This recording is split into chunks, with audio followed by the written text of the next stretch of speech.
I couldn't reach my daughter for 5 days. When I went to her house, I HEARD scratching under the BD chapter when the phone rang and rang. 5 times. 6. Then voicemail clicked on. I heard my own voice, tinny and distant, telling my daughter to leave a message. I ended the call and STA read at the screen. It was the 8th time that day. The sun was going down over the Pecos River, painting the water the color of old rust. I sat on my porch in Sierra Bad, the wooden boa RDS groaning under my weight, and I felt something cold settle in my stomach. It wasn't the evening chill. It was a feeling I had learned to trust over 62 years. Something was wrong. My daughter, Laura, was not the kind of woman to ignore her mother's calls. She was a good girl. A hard worker. She taught 3rd grade at the elementary school in Artesia, a 40-minute drive north. She lived alone in a small house on a quiet street, with a yellow rose bush by the front door that she had planted herself. We talked every Sunday without fail. Sometimes more. She would call me during her lunch break, her voice a little rushed, always saying, "Mom, I only have 15 minutes, but I wanted to hear your voice." I saved every voicemail. I played them sometimes when the house felt too quiet. Day 1 turned into day 2. I called her school. The secretary, a RP-voiced woman named Brenda, told me Laura had called in sick on Monday. That was the first day I tried to call. She said she had a bad migraine, Brenda said. She sounded just awful. We haven't seen her since. I hope she's feeling better. I thanked her and hung up. The lie sat in my chest like a stone. Laura never got migraines. She got headaches sometimes from grading papers or staring at a computer screen too long, but nothing that would keep her in bed for 2 days. Laura never lied to me. That was what made the stone heavier. On the 3rd day, I called her neighbor, a young man named Derek who lived next door. I had met him once at Laura's birthday barbecue. He was a quiet boy, an electrician with a kind face. He answered on the 3rd ring. "Mrs. Vance," he said. He sounded surprised. "Is something wrong?" I explained that I hadn't been able to reach Laura for 3 days. I kept my voice calm. I didn't want to sound like a frantic old woman. I had learned long ago that people don't listen to frantic women. They pat them on the hand and tell them to calm down and wait. "Her car's in the driveway," Derek said. "I saw it yesterday when I got home from work. The lights are off, but I just figured she was sleeping. She works so hard, you know." He paused. "Do you want me to go knock on the door? I don't want to bother her if she's not feeling well, but if you're worried, I can check." I told him to please go check. I held the phone to my ear and listened to his footsteps on his porch, then across his lawn, then the RP sound of his knuckles on Laura's front door. I listened to the silence that followed. He knocked again. Louder this time. Then I heard him walk around the side of the house. I heard him try the back door. It was locked. All the windows were dark. "No sign of her," he said when he came back to the phone. "But her car is definitely there. Blue Subaru. The one with the sunflower sticker on the back. It's sitting right in the driveway. I can see it from my window. No movement inside. Curtains all drawn." He sounded uncertain now, a little worried. "Maybe she's really sick, Mrs. Vance. Maybe she lost her voice or something. Or maybe she's just, needing some space. People do that sometimes." I knew my daughter. She didn't need space from me. We were all each other had since her father passed. He died 6 years ago, a heart attack that came out of nowhere and left a hole in our lives that nothing could fill. Laura and I had become closer after that. We depended on each other. If she was ignoring my calls, it was not because she wanted space. It was because she couldn't answer. On the 4th day, I called the police. I spoke to a young officer named Wyatt. He was patient with me, but I could hear the skepticism in his voice. "Ma'am," he said, "if your daughter is an adult and she hasn't been reported missing for a full 72 hours, we really can't." "She's missing," I said. "I know my daughter, officer. She wouldn't just disappear. She wouldn't leave her students without notice. She wouldn't leave her car sitting in the driveway for 4 days. Something has happened to her. I need you to go to her house and check on her. I need you to break the door down if you have to." Officer Wyatt sighed. I heard him tapping on a Kiboe road. I'll send a patrol car to her address, he said. We'll do a welfare recheck. But I want you to prepare yourself. It's possible she just doesn't want to be found right now. People have their reasons, especially when they're going through something difficult. Family members don't always know everything that's going on in their loved ones' lives. I wanted to tell him he was wrong. I wanted to scream at him. But I kept my voice steady. Just go to her house, I said. Please. 2 hours later, Officer Wyatt called me back. His voice was different now. Softer. There was no more skepticism. Ma'am, he said. I went to your daughter's house. The door was unlocked, so I entered. It's a mess. I'm not going to sugarcoat it. Furniture tipped over. Dishes broken on the floor. The front window is shattered, but it looks like it was broken from the inside out. There's blood on the living room carpet. A lot of it. I sat down on the porch steps.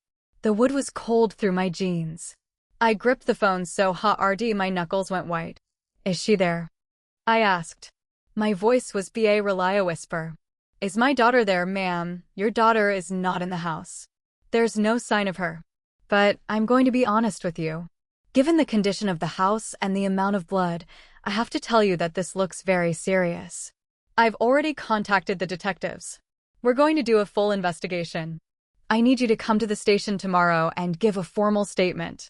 And maybe you can tell us if she had any enemies, any ex-boyfriends, anyone who might want to hurt her. You need to think hard about this. I hung up the phone. I went inside my house and I packed a small bag. I didn't sleep that night. I sat in my rocking chair and read at the wall, and I went over every single person Laura had ever mentioned to me. Every friend. Every coworker. Every man she had ever gone on a date with. None of them fit. None of them would do something like this. I knew that with a certainty that felt like a physical weight in my chest. Laura was gentle. She was kind. She taught children to read and to be good to each other. She had a sunflower on her car. She was not the kind of person who had enemies. But someone had hurt her. Someone had broken into her house, or maybe she had let them in. Someone had attacked her and she had fought back, because my daughter was not a victim. She would fight. She would scratch and kick and bite. She would not go quietly.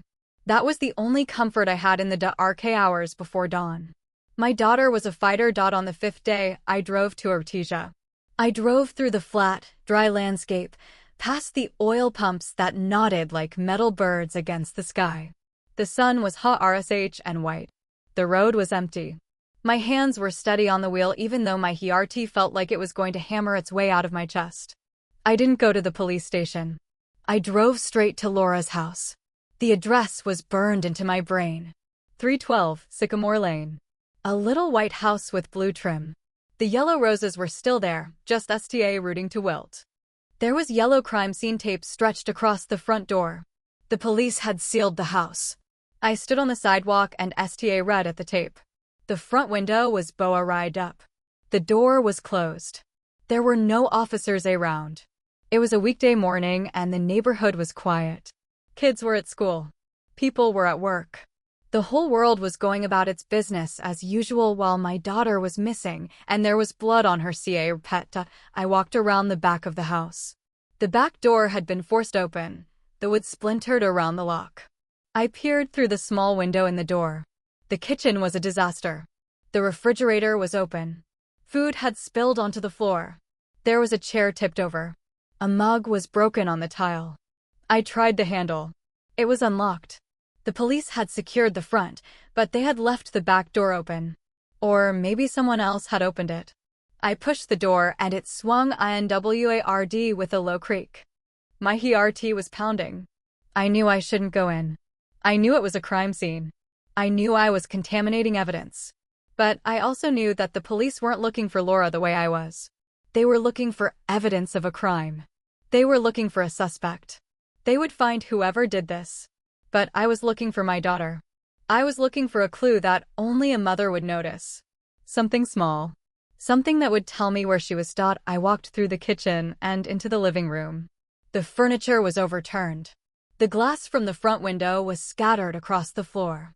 It crunched under my shoes. The blood was still there, a dark stain that had soaked into the tan carpet. It was a La RG stain. 2 La RG. My stomach twisted and I had to brace myself against the wall. I closed my eyes and took a deep breath. I opened them. I forced myself to look around. The living room was a wreck, but something was wrong. I couldn't put my finger on it. I looked again. The couch was pushed against the wall. The television was still on the stand, untouched. The shattered window was on the far side of the room. And then I noticed it. The television stand was slightly crooked. It had been pushed, maybe a few inches from the wall. Behind it, there was a space.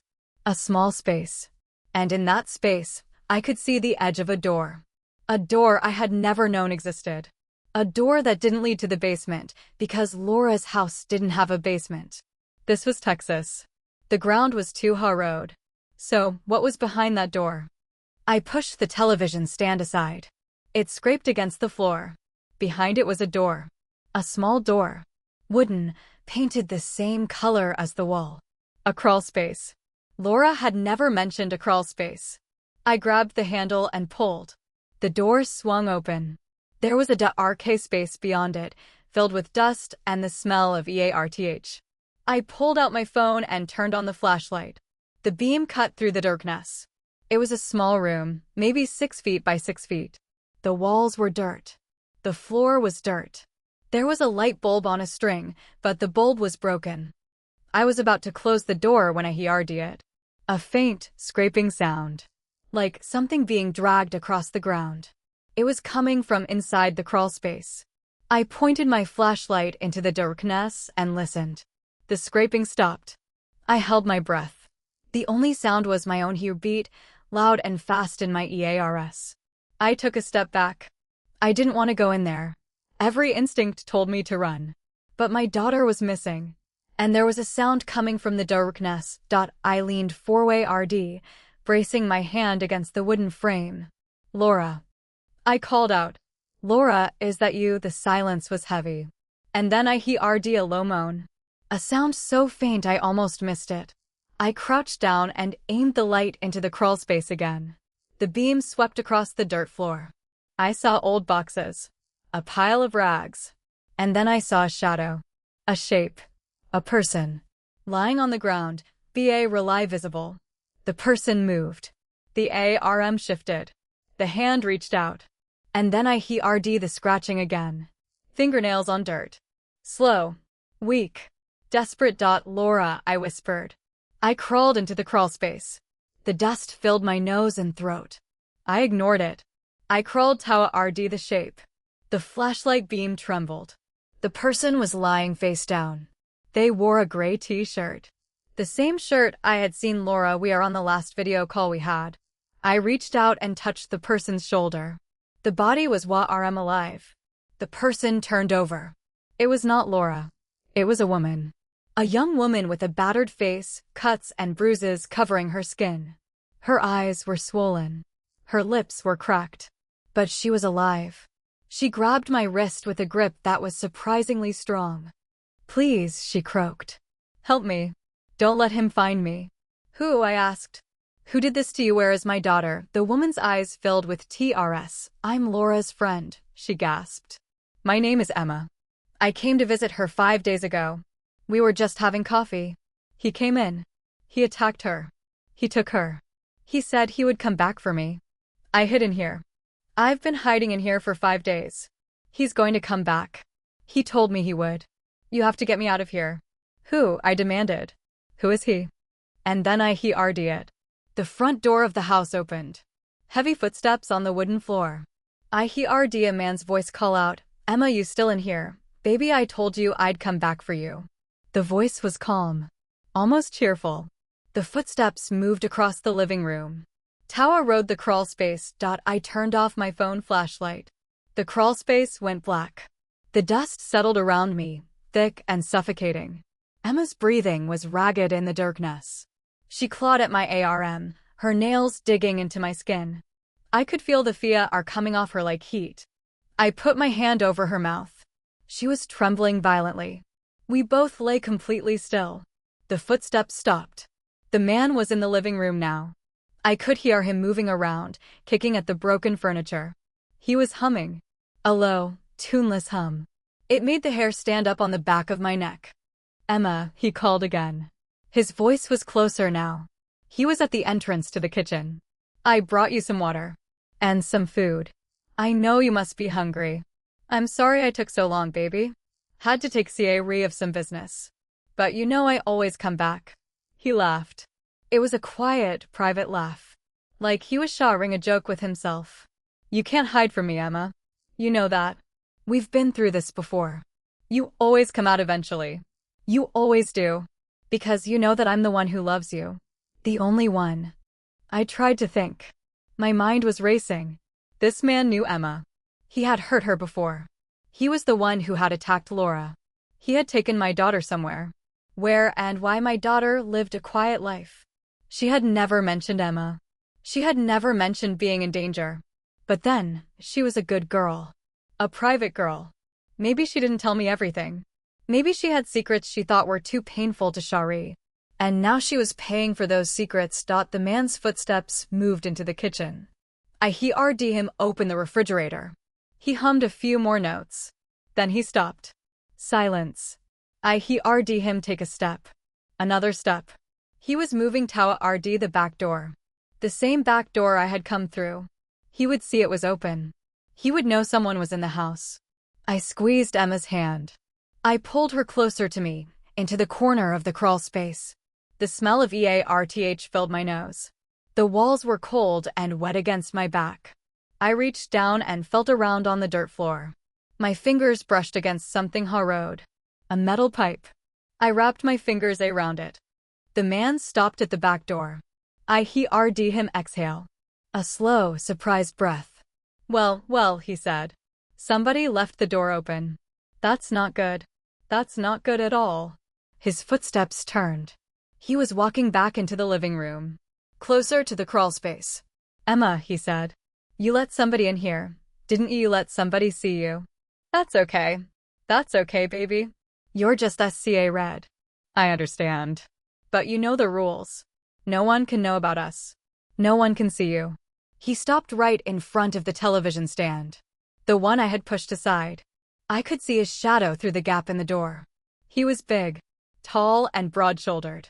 I could hear him breathing. Steady. Calm. You're in there, aren't you? He said. In the crawl space. You always hide in small spaces, Emma. You think I can't find you, but I always find you. It's like a game. A fun little game. He crouched down. I saw his hands on the floor. His fingers reached toward the door. They were long and thick. I'm going to open the door now, he said. And then you and your little friend are going to come out. And we're going to talk about the rules. And then I'm going to take you home. Both of you. Laura is already home. She's been waiting for you, Emma. She's so worried about you. I heard the scraping sound of my daughter's name on his lips. Laura. He said it with such familiarity. Such ownership. He knew her. He had her.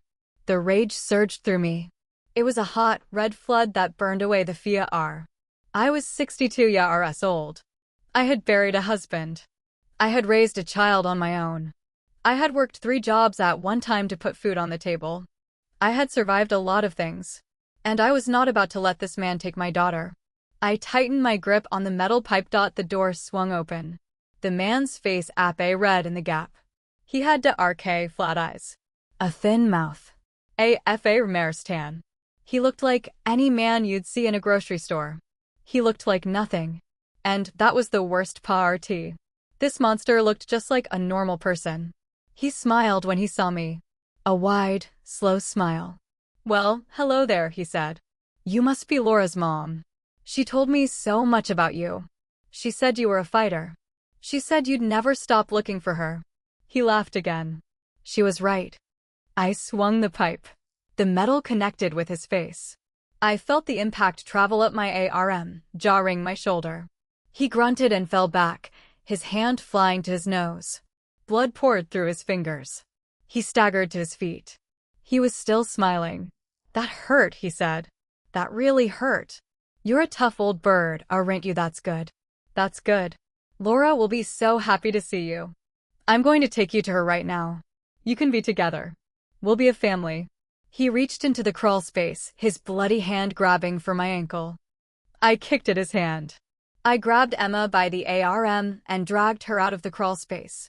The light from the living room was blinding. Emma was able to stand. Her legs gave out beneath her. She crumpled to the floor. I pulled her up, wrapping her arm around my neck. The man was on his knees, clutching his face. His nose was clearly broken. Blood was dripping onto his shirt. He was still smiling. That was a good hit, he said. My nose. You broke my nose. Laura's gonna love that. She hates me. She really hates me. But she's learning. You'll see. She's learning to love me. It just takes time. I dragged Emma toward the back door. We stumbled through the kitchen. I grabbed a knife from the block on the counter. It was a chef's knife. Heavy and sharp. The man got to his feet behind me. I heard him laughing. A low, wet sound through the blood. You can't run, he said. This is my house. I own this house. I own everything in it. I own Laura. I own Emma. I own all of you. This is my world. You're just living in it. The back door was open. I pushed Emma through it. We stumbled out into the backyard road. The sun was hot and bright. I blinked. My eyes were watering. The grass was overgrown. There was a fence at the back of the property. A wooden fence about 6 feet high. Beyond it, I could see the neighbors' houses. There were people out there. I opened my mouth to scream. But the man was fast. Faster than I expected. He grabbed me by the back of my shirt and yanked me backway road. I fell hard against the ground. The knife clattered out of my hand. He stood over me. His face was a mask of blood. His teeth were red. He looked down at me, his dark eyes wide and unblinking. I don't like that, he said. I don't like you hurting me. I don't like you taking things that belong to me. You took Emma. That was a bad move. That's against the rules. And now I have to teach you the rules. He grabbed my wrist. I twisted and tried to pull away. He squeezed. His grip was like iron. I felt my bones grind together. I screamed. Emma was on the ground, trying to crawl away. She was too weak. She couldn't get up. She made it a few feet before she collapsed. The man saw her. He laughed again. Look at her, he said. She can't even get up. She's so weak. She's so helpless. She tried to fight me once. Didn't you, Emma? We've been together for 3 years. And she still tries to run. That's why I put her in the crawl space. That's why I leave her there. It's the only way to keep her safe. He pulled me to my feet. My arm was burning.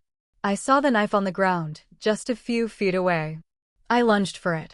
He yanked me back. I fell against him, and for a moment, he was off balance. I drove my elbow into his ribs. He grunted, but he didn't let go. He was too strong. Too heavy. He dragged me back toward the house. You're going to be a problem, he said. You're going to be a big problem. I should have known Laura's mother would be trouble. She said you were a hard woman. She said you never gave up. I'm going to have to put you in a special place. A place you can't get out of. And then I heard it. The sound of tires on gravel. A car pulling into the driveway. The man froze. He turned his head. For the first time, I saw uncertainty on his face. The car stopped. I heard a door open. Heavy footsteps on the driveway. A voice called out. Mrs. Vance, are you in there? It was Officer Wyatt. I had never been so happy to hear a voice in my life. The man cursed under his breath. He let go of my arm and took a step back. He looked at Emma. He looked at me. Then he turned and ran. He ran across the backyard road. He vaulted the fence like it was nothing. And then he was gone. I fell to my knees. My arm was throbbing. My heart was pounding. Emma was sobbing.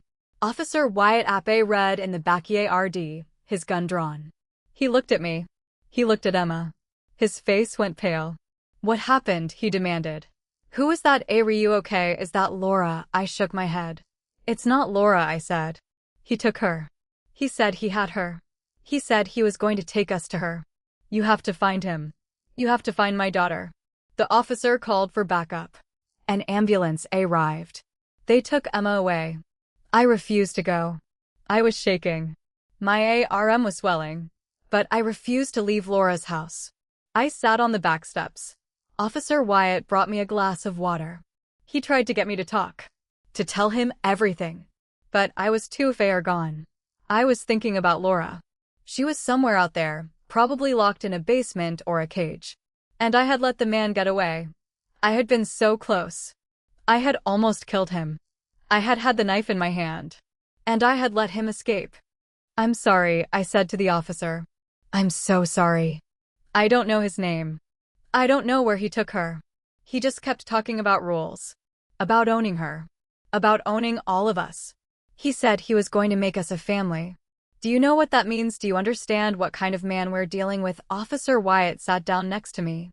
He was a young man, not much older than Laura. His hands were steady. "We're going to find her," he said. "Now that we have a description, we're going to put out an APB. We're going to find this guy and we're going to bring your daughter home. But you need to tell me everything you saw." Everything, he said. Every detail. It might help us figure out where he took her. So I told him. I told him about the crawl space. I told him about Emma. I told him about the man's words. The way he talked about Laura like she was a possession. The way he talked about the rules. The way he called Laura's house his house. I went over it again and again, looking for anything that might be a clue. And then it hit me. He had said he owned the house. But Laura's name was on the deed. I had helped her buy it. I had co-signed the loan. So why did he think he owned it unless he had taken the deed? Unless he had forged something? Unless he was planning to make her disappear and take everything she had? But that didn't make sense. Laura didn't have much money. She had a small savings account. A few $1,000s.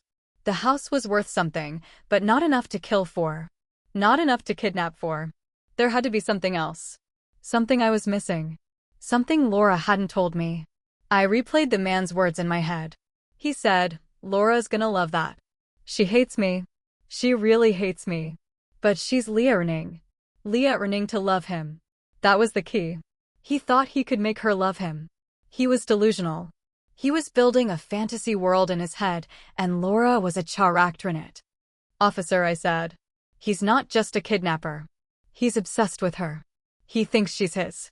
He's going to keep her somewhere that feels like home to him. Somewhere he can control everything. He's going to try to make her love him. If he thinks she's resisting, he might hurt her. Or worse. You have to find him before he loses his patience." Officer Wyatt nodded. "We're on it," he said. "I've already got a team checking his description against known offenders in the area. We're going to find him. But I need you to go to the hospital. You need to have your ARM looked at. And you need to rest. You can't help your daughter if you're in the hospital yourself." I knew he was right. I let them drive me to the hospital. They took x-rays of my ARM. It was sprained, not broken.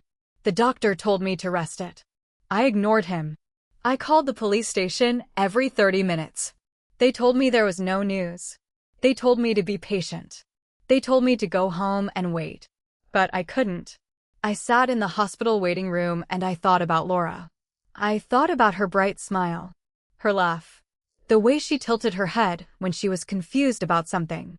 The way she bit her lip when she was nervous. She was so alive. So full of hope. And now she was in the hands of a madman. I closed my eyes. I replayed the man's face in my mind. His dark, flat eyes. His thin mouth. The way he smiled through his own blood. I had seen him. I had looked into his eyes. And I knew one thing for certain. I was going to find him. I was going to find my daughter. And when I did, I was going to make him pay. I had already broken his nose. Next time, I wouldn't stop until he was dead. The police searched all night. They used helicopters and dogs and every resource they had. They went to Laura's school and interviewed her colleagues. They talked to Derek, the neighbor, who told them he had seen a dark sedan parked outside Laura's house a few times in the weeks before she disappeared. He described it as an older model, maybe a Chevy, with a dent in the passenger side door. He said the driver was a man with dark hair. He never saw his face clearly. He just saw him sitting in the car, watching. I spent the night in my car, parked outside the police station. I couldn't go home. The thought of sitting in my empty house, waiting for the phone to ring, was unbearable. I needed to be close to the action. I needed to be ready in case they found something. I didn't sleep. I just sat there, STA ring at the station's front door, waiting for someone to come out and tell me they had found my daughter.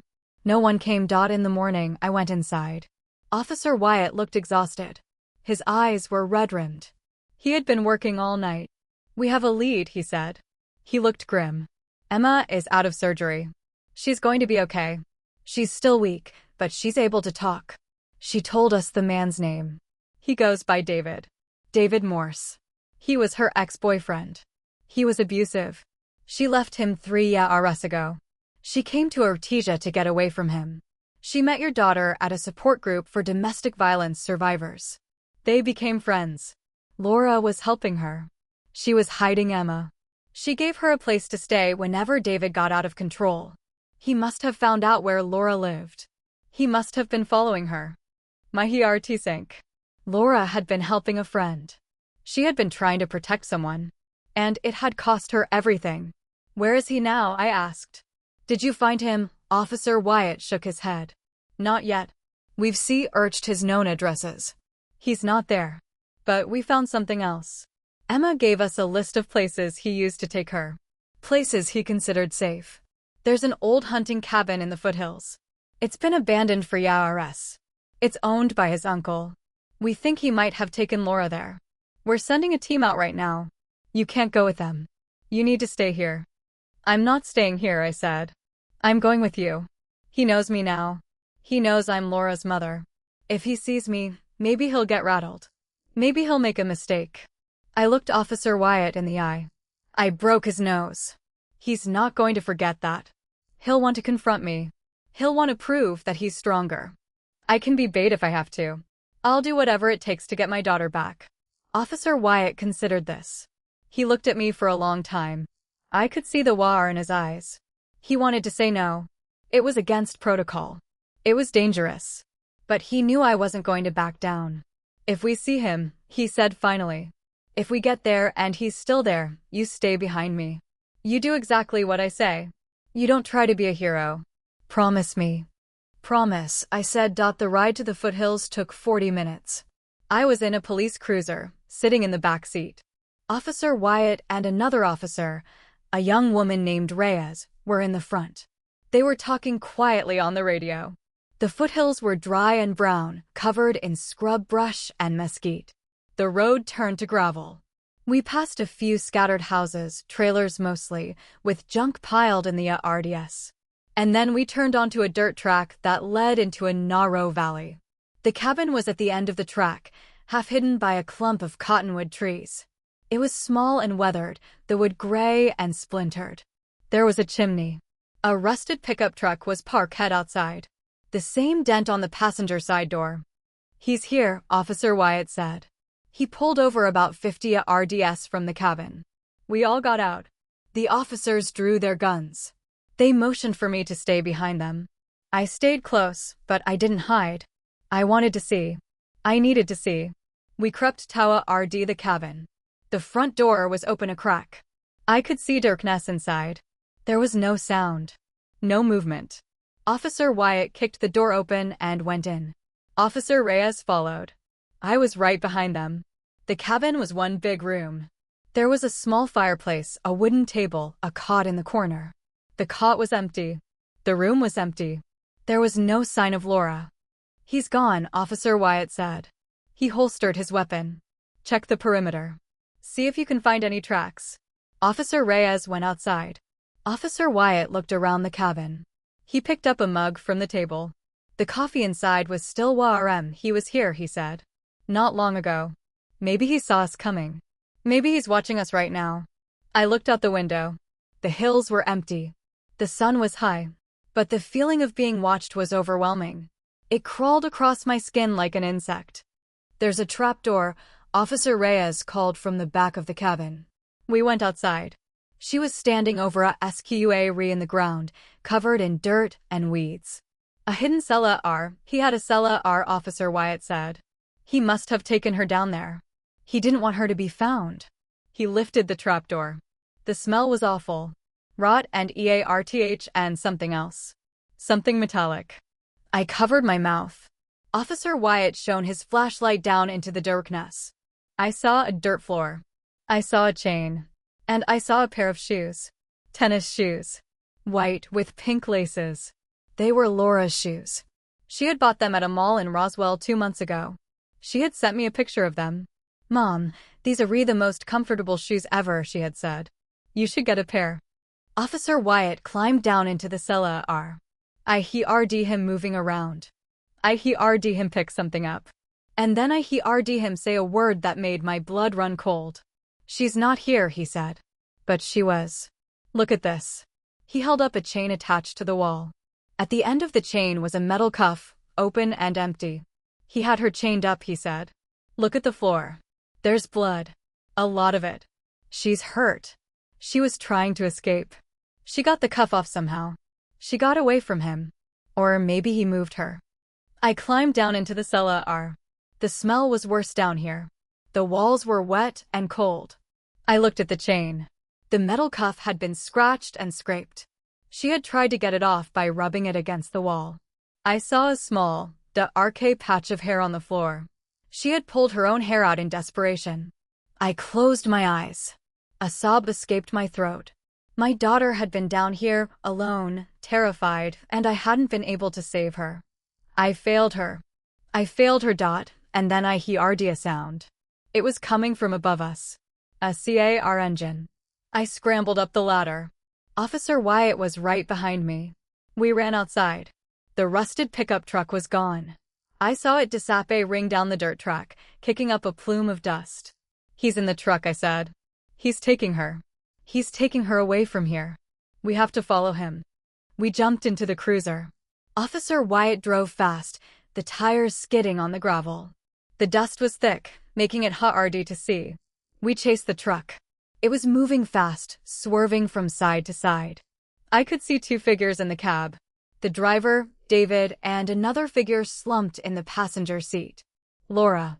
I could see her dark hair. I could see her arm hanging out of the open window. She was alive. She was alive. But she was slumped over, not moving. My heart clenched. She was hurt. She was badly hurt. And he was driving like a maniac, taking her further and further away from me. The road twisted through the foothills. The truck was faster than the cruiser on the rough terrain. It was pulling away. Officer Wyatt was pushing the cruiser as hard as he could, but we were losing ground. I leaned forward, my hands gripping the back of his seat. "Don't lose him," I said. "Please don't lose him." The truck took a sharp turn onto a narrow dirt road.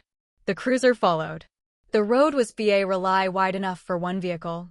There were steep drop-offs on either side. The truck was kicking up rocks. I heard them ping against the cruiser's windshield. Officer Wyatt swore under his breath. "He's leading us into a trap," he said. "He knows these roads. I don't. We're going to have to slow down." "Don't you dare slow down," I said. "That's my daughter in that truck. If he gets away, we might never find her again. You can't let him get away." Officer Wyatt looked at me in the rear view mirror. His face was tight with concentration. He pushed the cruiser faster. The truck was just ahead of us now, maybe 50 yards. I could see David's face in the side mirror.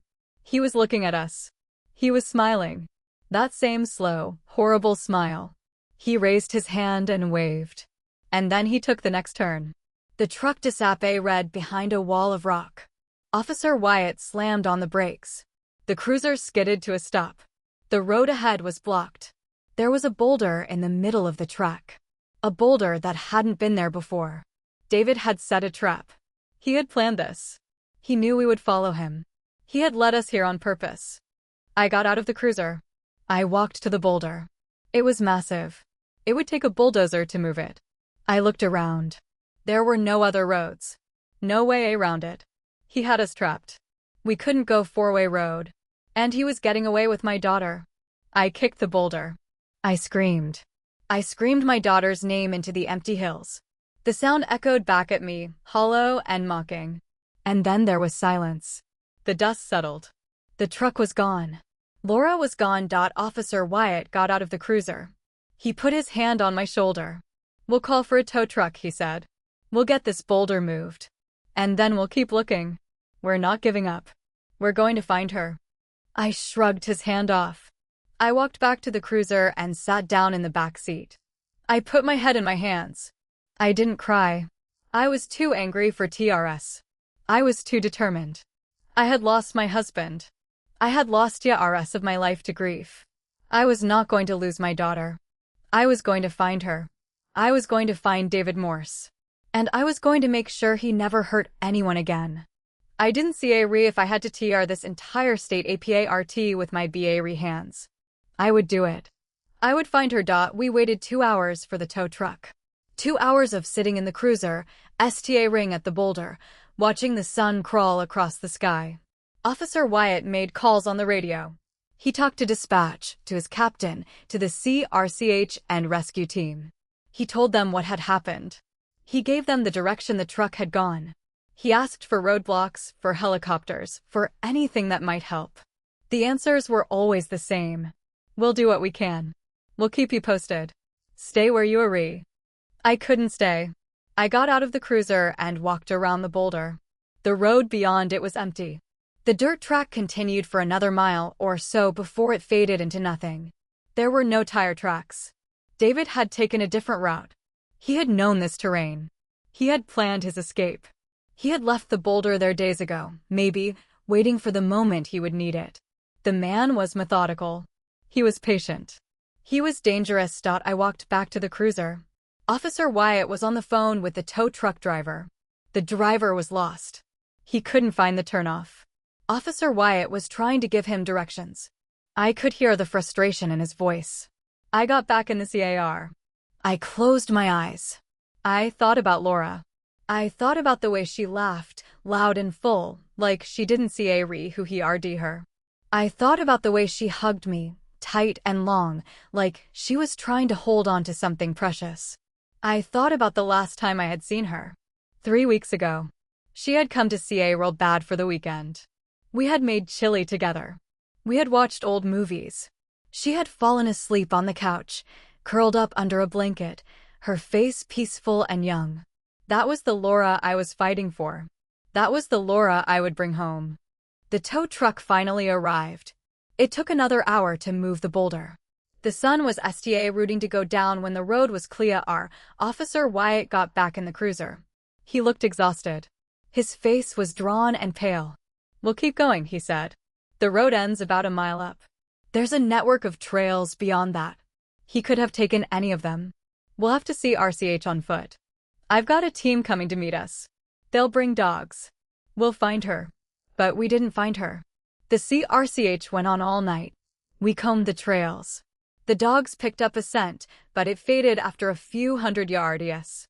David had covered his tracks. He knew how to disappear. The CRCH team found a campsite hidden in a grove of juniper trees.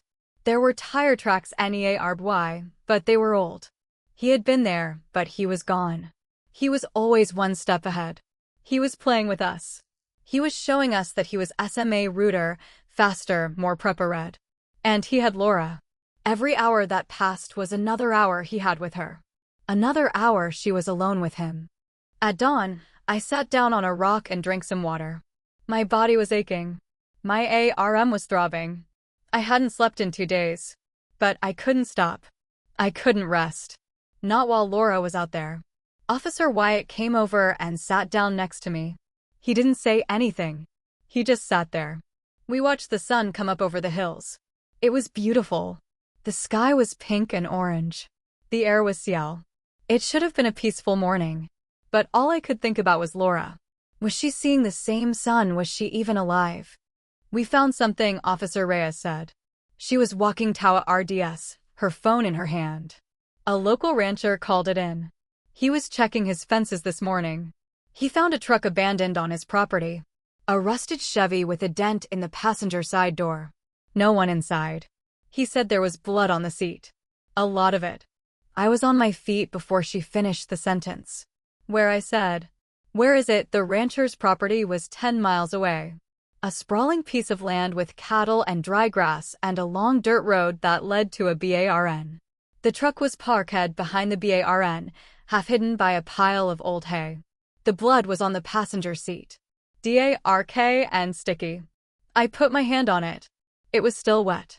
He had been here recently. He had left the truck.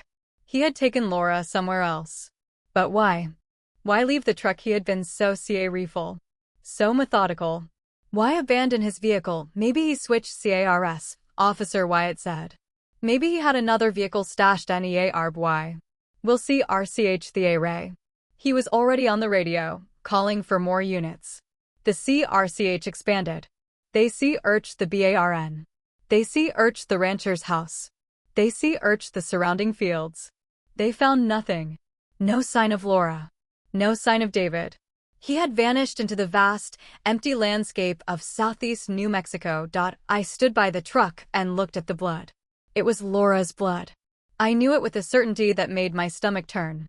She was hurt. She was bleeding. And he had taken her somewhere. He had taken her to a place he thought was safe. A place he had prepared. I thought about his words. He had said Laura was learning to love him. He had said he was going to make us a family. He was building a life. He was building a home. And in his twisted mind, Laura was a part of that home. He wouldn't kill her. Not yet. He needed her. He needed her to love him. But that didn't mean he wouldn't hurt her. That didn't mean she was safe. I walked away from the truck. I needed to think. I needed to see the big picture. David Morse was a man who planned. He had planned the attack on Laura's house. He had planned to take her. He had planned the escape route, the boulder, the hidden campsite, the abandoned truck. Every move he made was calculated. He was playing a game. And he was winning. But he had made a mistake. He had left Emma alive. He had left her in the crawlspace. He had thought she would die there. He had thought no one would find her. But I had found her. And she had told us his name. She had told us his history. She had given us the first real lead. I went back to the truck. I looked inside the cab. There was a piece of paper on the dashboard road. A receipt. It was from a gas station in Roswell. Dated 2 days before the attack. I picked it up. The receipt showed a purchase of snacks and drinks. And a map. A local map. I unfolded the receipt and looked at the back. There was a note written in pen. A list of numbers. Coordinates. I didn't know what they meant, but I knew they were important. I showed the receipt to Officer Wyatt. His eyes widened. These are GPS coordinates, he said. He must have written them down. Maybe he was planning to go there. Maybe that's where he's heading now. He pulled out his phone and entered the numbers. It's a location about 20 miles from here. Out in the middle of nowhere. There's nothing there. Just open land. He paused. But there might be something there that we don't know about. A structure. A building. Something he found. Something he prepared. We didn't wait for backup. We got in the cruiser and drove. The coordinates led us to a lonely stretch of road. There was nothing but desert on either side. The sun was high and hot. The heat shimmered off the asphalt. And then we saw it. A small house. A trailer, really. Sitting on a patch of scrubby land, surrounded by a chain-link fence. It was old and worn. The windows were covered with newspaper. The RD was filled with junk. But there was a car in the driveway. A sedan. A dark sedan with a dent in the passenger side door. It was him. We had found him. Officer Wyatt called for backup. He told them to come in silent. No sirens. He didn't want to spook David. We parked a quarter mile away. We walked the rest of the way. The fence was locked with a padlock. Officer Wyatt cut it with bolt cutters. We crept across the road. The trailer door was closed. There was a light on inside. I could see movement behind the newspaper. A shadow passing by the window. My heart was pounding. I could barely breathe. We got to the door. Officer Wyatt put his hand on the handle. He looked at me. He gave me a look that said, "Stay back." And then he pushed the door open. The trailer was a mess. Dirty dishes. Empty bottles. Clothes everywhere. But the room was empty. There was no one there. We went through the trailer room by room. The kitchen. The bathroom. The bedroom. The bedroom had a bed with rumpled sheets. And on the floor, next to the bed, there was a chain. A metal cuff attached to the wall. The same kind of cuff I had seen in the cabin. But this time, the cuff was closed. It was locked. And it was empty. She was here, I said. She was here. He had her here. She was chained to the wall. I looked around the room. I saw a dresser. A mirror. A closet. I opened the closet door. It was empty. But there was a smell. A familiar smell. Laura's perfume. She had been in here. She had been in this room. She had been wearing her perfume. And then I saw something on the floor. A piece of paper. A note. I picked it up. The handwriting was neat. Controlled. It said, I knew you'd find this place. I had to move her. She was too close to the main road. Too risky. Don't worry. I have a better place. A place where no one will ever find us. A place where we can be a family.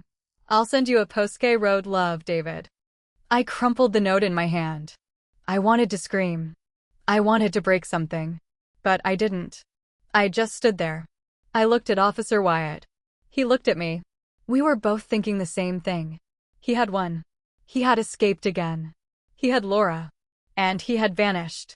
I walked out of the trailer. The sun was bright and hot. I felt dizzy.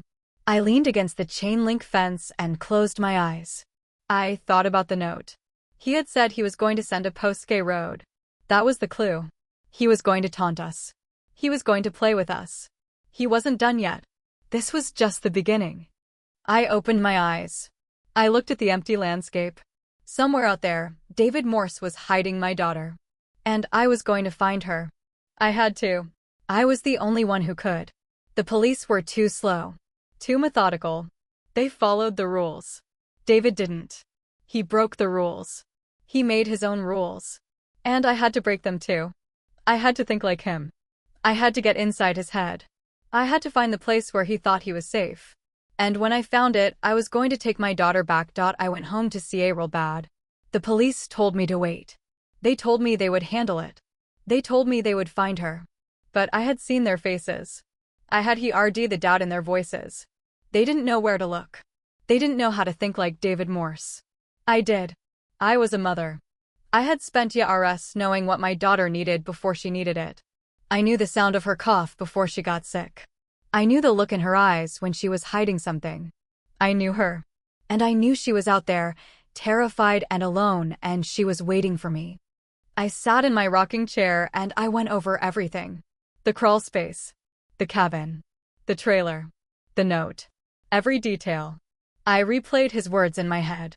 He had said he was building a family. He had said he had a better place. A place where no one would ever find them. He had said he would send a postcard road. A postcard road. That was the clue. He wanted to taunt us. He wanted to play. So I had to let him play.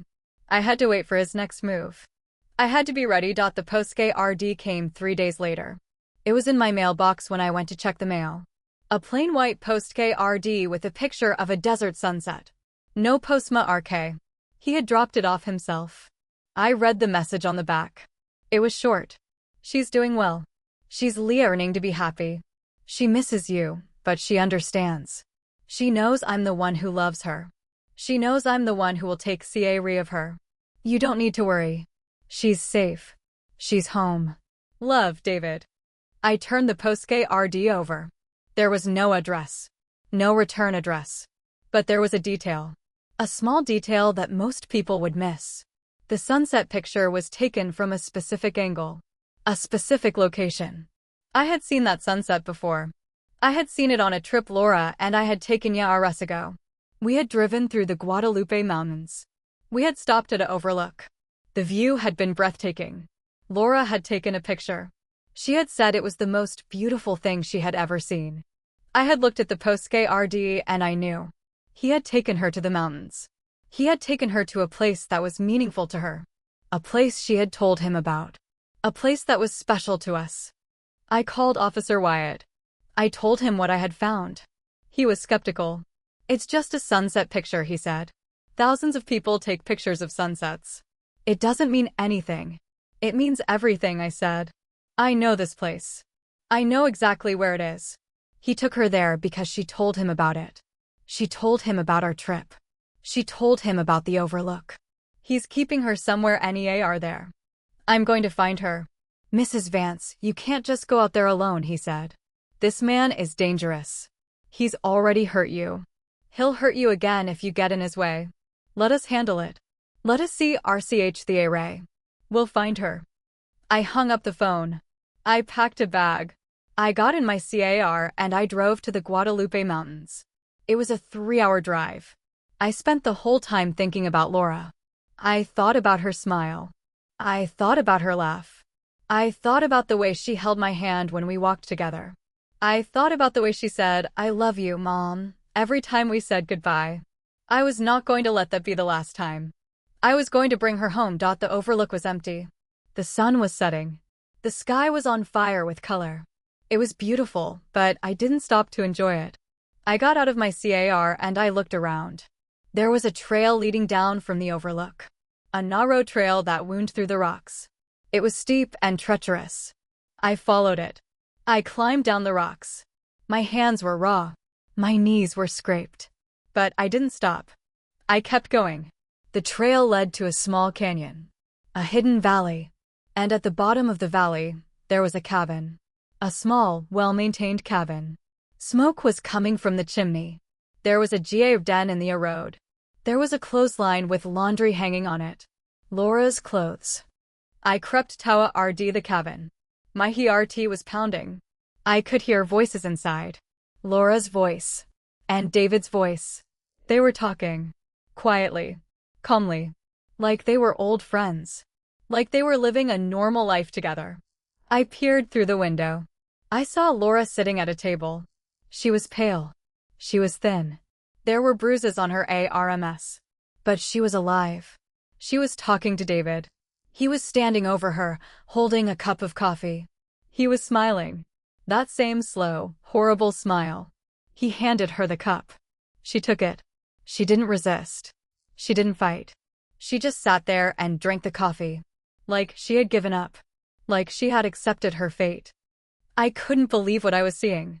My daughter was a fighter. She would never give up. She would never accept this. So why was she sitting there? Why was she drinking his coffee? Why wasn't she trying to escape? I studied her face. I looked for a sign. I looked for a signal. And then I saw it. She was watching the window.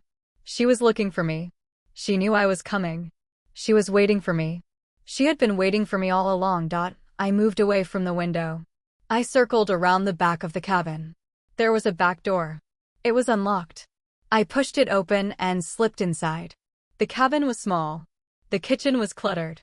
I heard David's voice from the other room. "You're doing so well, Laura," he was saying. "You're learning. You're becoming the woman I knew you could be.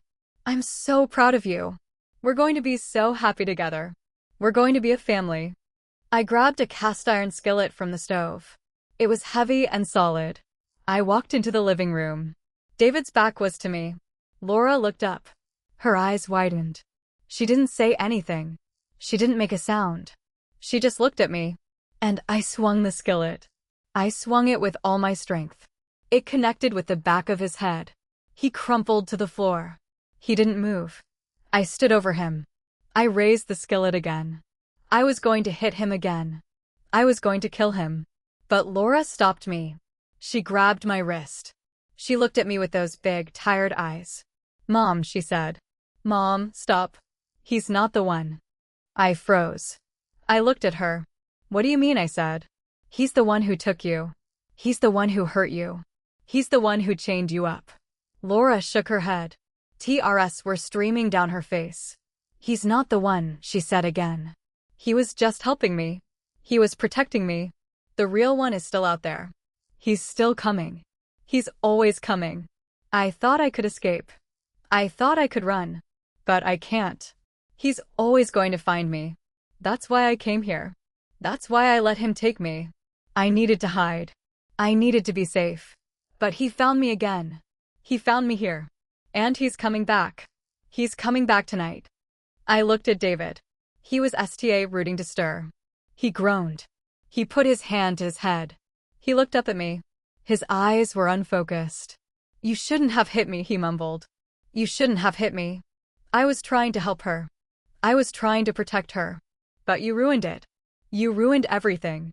He's going to find us now. He's going to find us all. I looked at Laura.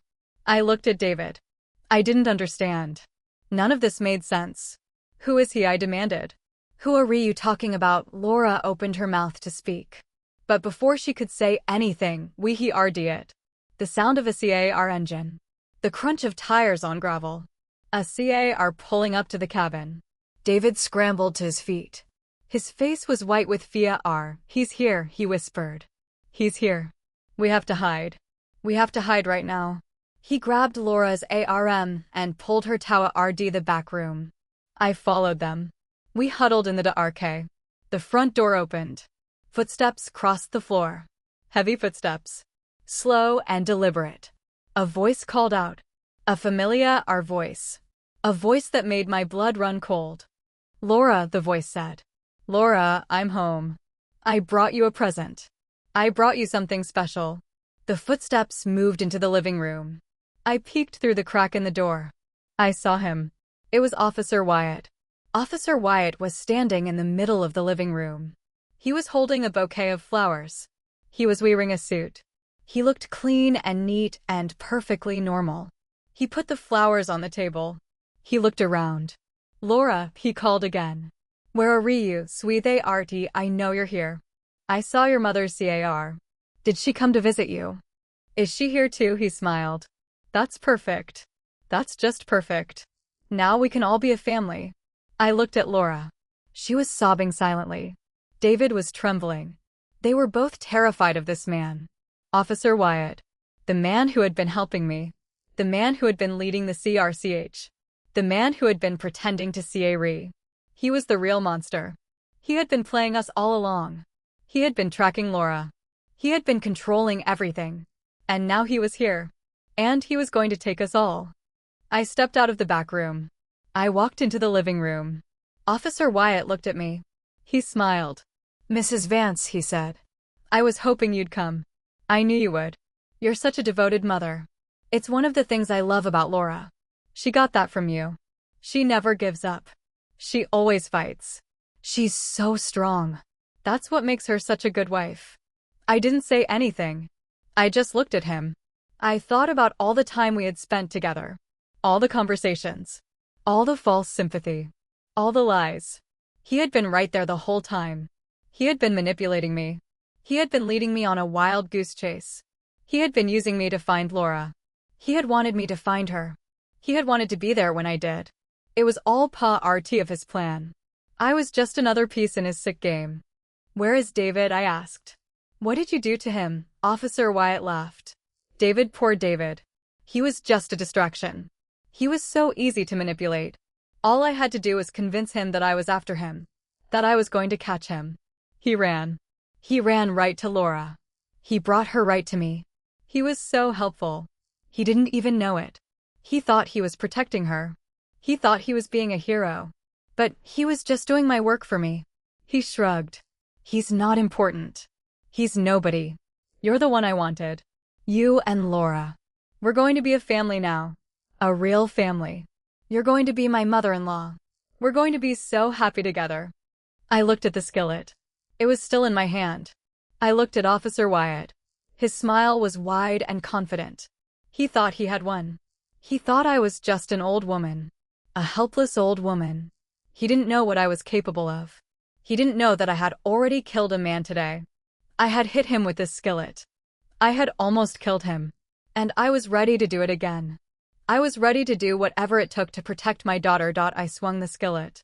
But Officer Wyatt was fast. He dodged. The skillet hit the wall. He grabbed my wrist. He squeezed. I felt the bone crack. The skillet fell from my hand. He pushed me to the floor. I landed hard. He stood over me. He was still smiling. I knew you were a fighter, he said. I knew you wouldn't go down easy. That's fine. I like a challenge. It makes the victory sweeter. He pulled out his gun. He pointed it at me. Now, be a good mother, he said. Be a good mother and don't move. But Laura was moving. She was behind him. She had picked up the skillet. She swung it as hard as she could. It connected with the back of his head. His eyes went wide. He stumbled. He turned. He looked at her. He raised the gun. And I tackled him. I tackled him from the floor. I wrapped my arms around his legs. He fell. The gun flew out of his hand. Laura grabbed it. She pointed it at him. Her hands were shaking. "Don't move," she said. "Don't you dare move." Officer Wyatt lay on the floor. He looked up at her. He sta rude to laugh. A low, hollow laugh. "You can't do it," he said. "You're a good girl. You're a kind person. You don't have it in you. I know you don't. That's what I love about you. You're so soft. So gentle. You could never hurt anyone." Laura looked at me. I nodded. She pulled the trigger. The gunshot was loud. Officer Wyatt went still. Laura dropped the gun. She fell to her knees. I crawled over to her. I wrapped my arms around her. She was shaking. She was sobbing.